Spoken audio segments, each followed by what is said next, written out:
Ó Mãe Santíssima, intercedei por nós para que possamos bem compreender os ensinamentos de vosso Divino Filho, nosso Senhor e Salvador Jesus Cristo, e as explicações dos pais da Igreja. Ó Virgem Imaculada, ofereço-vos este trabalho e peço que abençoais aqueles que o ouvirem, e que seja para a maior honra e glória de Deus. Amém. Senhor onipotente, purificai o meu coração e os meus lábios. Vós, que purificastes os lábios do profeta Isaías com carvão em brasa, e dignai-vos, por tal modo, purificar-me com a vossa misericórdia, para que possa dignamente anunciar o vosso santo Evangelho. Por Jesus Cristo nosso Senhor. Amém. Senhor, abençoai-me. Que o Senhor resida no meu coração e nos meus lábios, para que anuncie digna e convenientemente o seu Evangelho. Amém. Evangelho de Nosso Senhor Jesus Cristo, segundo São Mateus. Sal da terra e luz do mundo. Disse Jesus a seus discípulos: Vós sois o sal da terra. Ora, se o sal se torna insosso, com que o salgaremos? Para nada mais serve, senão para ser lançado fora e pisado pelos homens. Vós sois a luz do mundo. Não se pode esconder uma cidade situada sobre um monte. Nem se acende uma lâmpada e se coloca debaixo do alqueire, mas na luminária, e assim ela brilha para todos que estão na casa. Brilhe do mesmo modo a vossa luz diante dos homens, para que vejam as vossas boas obras e glorifiquem vosso Pai que está nos céus. Comentários dos Pais da Igreja. São João Crisóstomo. Quando Jesus deu aos seus discípulos preceitos sublimes e muito maiores que os da antiga lei, acalmou-os com elogios, no propósito de que não dissessem: como podemos cumpri-los? Assim lhes falando: vós sois o sal da terra. Demonstra assim que lhes acresce isso por necessidade, como se lhes dissesse: não vos é confiada esta doutrina somente por vossa salvação, nem pela de alguma nação, mas pelo mundo inteiro. Por isso, não é oportuno a vós adular nem afagar, mas ao contrário, como sal, mordicar. E se, ao morder e abalar os homens, ouvirdes coisas más, alegrai-vos. Esse é o efeito do sal, morder o que é por natureza frouxo e com flagelo. Por isso, a maldição de outros não vos trará nada de incômodo, mas será, ao contrário, testemunho de vossa firmeza de caráter.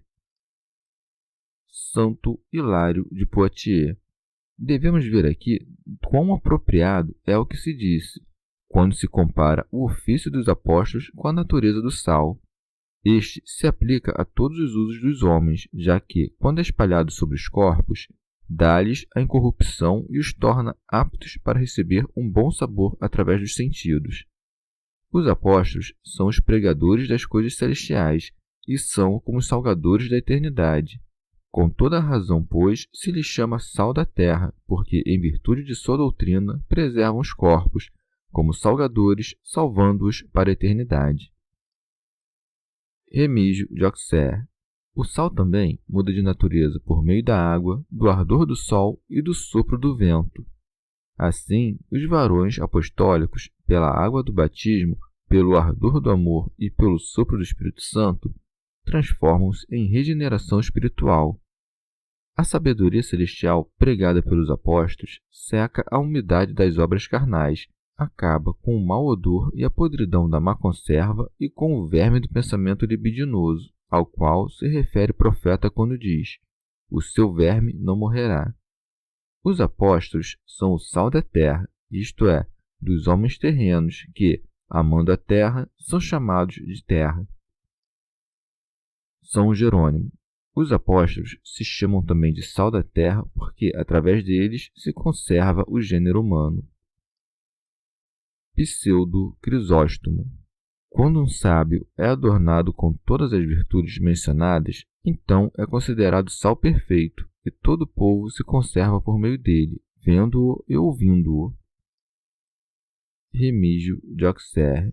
Saiba-se que não se oferecia a Deus nenhum sacrifício do Antigo Testamento se primeiro não fosse temperado com sal, porque ninguém pode oferecer um sacrifício que seja agradável a Deus se não o oferece com o sabor da sabedoria celestial. Santo Hilário de Poitiers. Mas, como o homem está sujeito à conversão, adverte os apóstolos, chamados de sal da terra, que persistam na virtude do poder que lhes foi dado, acrescentando: ora, se o sal se torna insosso, com o que salgaremos?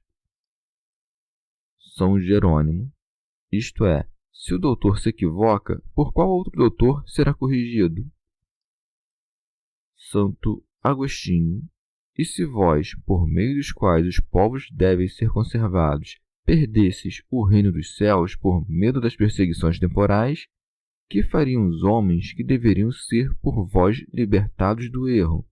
Também diz, se o sal perder a sua força, manifestando que devem ser considerados estúpidos aqueles que, seguindo a abundância ou temendo a escassez dos bens temporais, perdem os eternos, que não podem ser dados nem arrebatados pelos homens. Santo Hilário de Poitiers.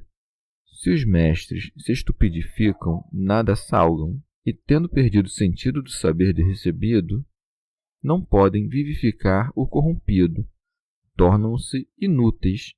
Por isso se diz: para nada mais serve, senão para ser lançado fora e pisado pelos homens. São Jerônimo. O exemplo é tirado da agricultura. O sal é necessário para o tempero das comidas e para secar as carnes, mas não tem outro uso. Acertadamente, lemos nas Escrituras que algumas cidades semeadas de sal pela ira dos vencedores ficaram inutilizadas, nelas não podendo brotar germe. Comentário de São Tomás de Aquino em forma de glosa. Quando faltam aqueles que são cabeças dos demais, de nada mais servem, senão para serem removidos do ofício de ensinar. Santo Hilário de Poitiers. Ou também separados dos ofícios da Igreja, que sejam pisoteados por todos que passarem. Santo Agostinho. Não é pisado pelos homens aquele que sofre perseguições, e sim aquele que se torna estúpido temendo a perseguição. Só pode ser pisado aquele que está embaixo, e não se pode dizer que está embaixo aquele que, mesmo quando sofre muitas coisas em seu corpo enquanto dura esta vida, tem seu coração fixo no céu. Pseudo Crisóstomo. Assim como os mestres, por sua boa pregação, são o sal com o qual o povo se conserva, do mesmo modo, por meio da palavra da sua doutrina, são luz, com a qual iluminam os ignorantes. Primeiro se deve viver bem e, em seguida, ensinar bem.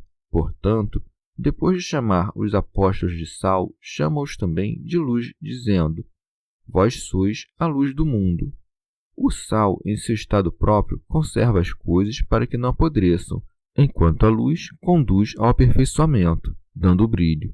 Motivo pelo qual os apóstolos foram chamados primeiro de sal, em razão dos judeus e do povo cristão, os quais têm o conhecimento de Deus, para que os guardem na ciência de Deus, e depois chamados de luz, em razão dos gentios, que eles conduzem à luz da ciência.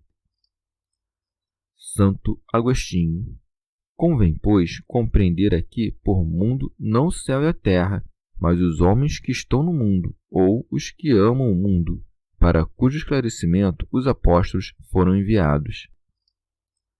Santo Hilário de Poitiers. É próprio da natureza da luz iluminar qualquer parte a qual seja levada e que, introduzida nas casas, mate as trevas, dominando apenas a luz.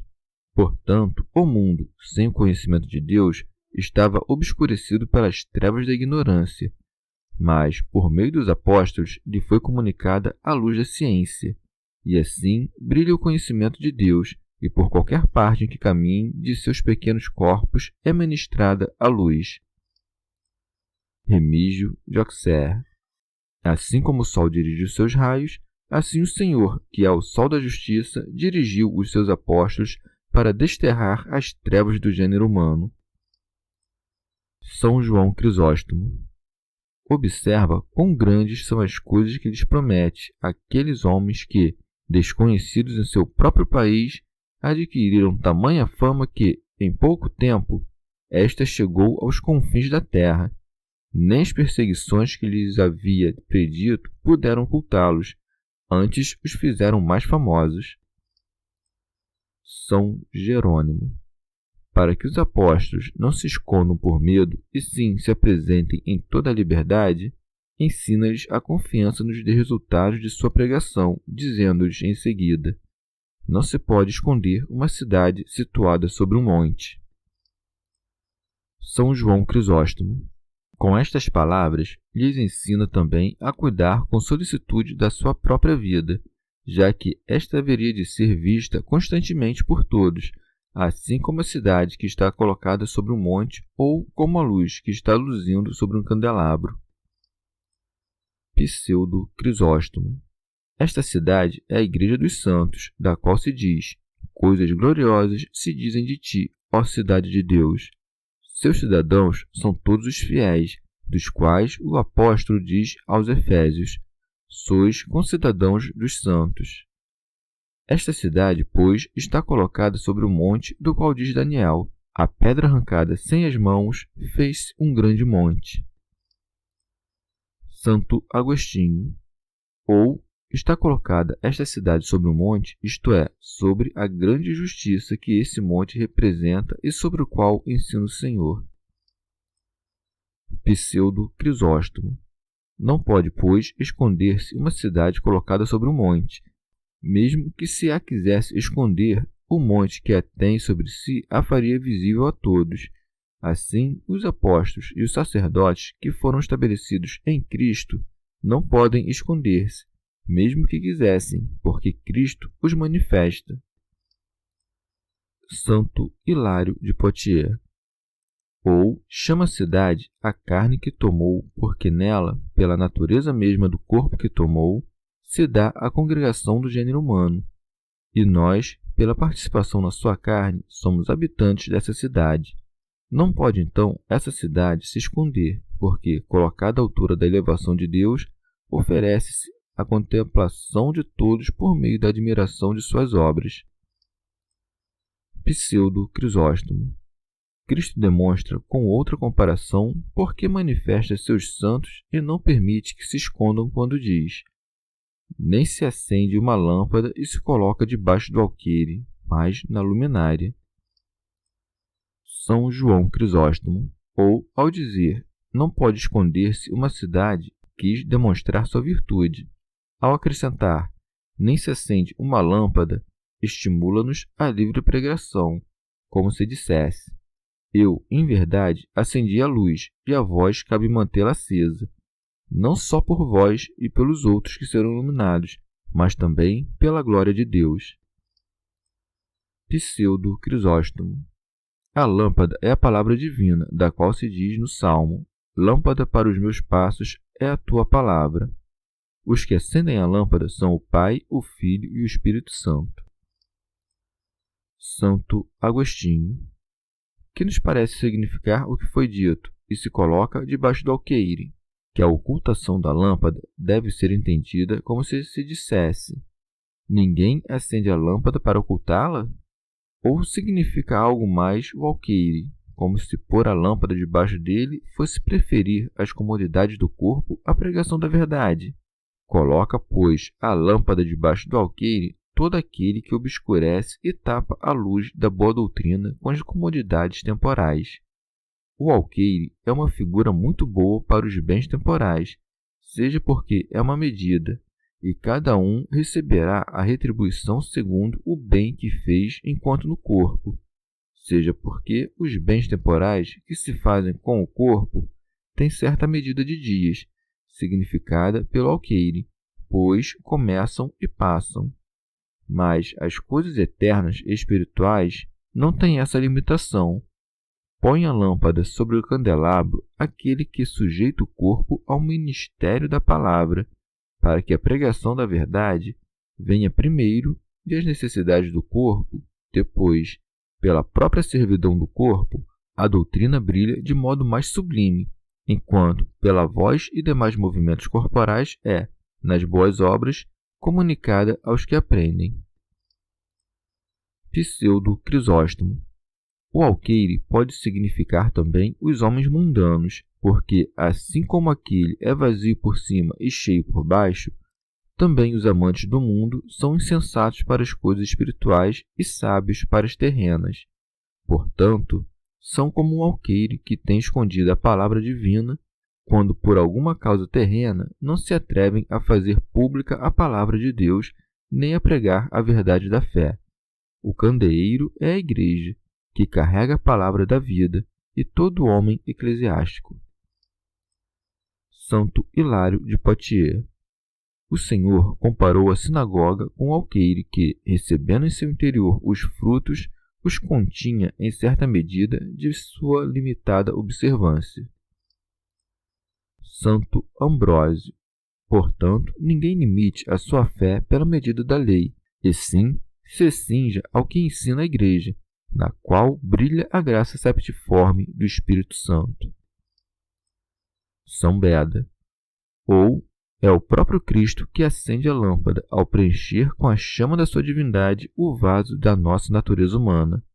Não quis escondê-la dos crentes nem colocá-la debaixo do alqueire, isto é, sujeitá-la à medida da lei nem limitá-la aos limites de uma só nação. Chama de candeeiro a Igreja, sobre a qual colocou a lucerna, porque fixou em nossas frontes a fé em sua encarnação. Santo Hilário de Poitiers. Ou então, a lâmpada de Cristo se coloca sobre o candeeiro, isto é, suspensa na cruz pela paixão, que oferecerá a luz eterna àqueles que habitam a Igreja. E assim diz, e assim ela brilha para todos os que estão na casa. Santo Agostinho. Se alguém entende por essa casa a Igreja, não há nisso absurdo. Pode ser que seja o mundo, por conta do que se diz mais acima. Vós sois a luz do mundo. Santo Hilário de Poitiers. Com essa luz, ensina os apóstolos a resplandecer para que, da admiração de suas obras, resulte grande elogio ao Senhor. Do que se segue, brilhe do mesmo modo a vossa luz diante dos homens, para que vejam as vossas boas obras. Pseudo-Crisóstomo. Isto é, quando ensinardes, iluminai de tal modo que não só ouçam vossas palavras, mas também vejam vossas boas obras, com o objetivo de que aqueles a quem iluminardes com a palavra, como se fosse luz, sejam também conservados com o vosso exemplo, como se fosse sal. Dão glória a Deus os mestres que ensinam e obram bem, porque a disciplina do Senhor é demonstrada pelos costumes de sua família. Por isso diz, e glorifiquem vosso Pai que está nos céus. Santo Agostinho. Se tivesse apenas dito, para que vejam as vossas boas obras, pareceria que constituiu como finalidade os louvores dos homens, coisa que buscam os hipócritas. Mas acrescenta, e glorifiquem vosso Pai que está nos céus, para que, da mesma maneira que o homem com as boas obras agrada aos homens, não consistindo nisso, no entanto, o seu objetivo, e sim em louvar a Deus, agrade os homens de modo que nele seja Deus glorificado. Santo Hilário de Poitiers. Não que convenha buscarmos a glória afastados dos homens, mas que, dissimulando nossa obra junto àqueles a quem vivemos, ela brilhe em honra de Deus. Chegamos ao fim de mais um dia de comentários da Catena Áurea. Muito obrigado por ficarem até aqui, que Nossa Senhora derrame suas graças sobre nós e até amanhã.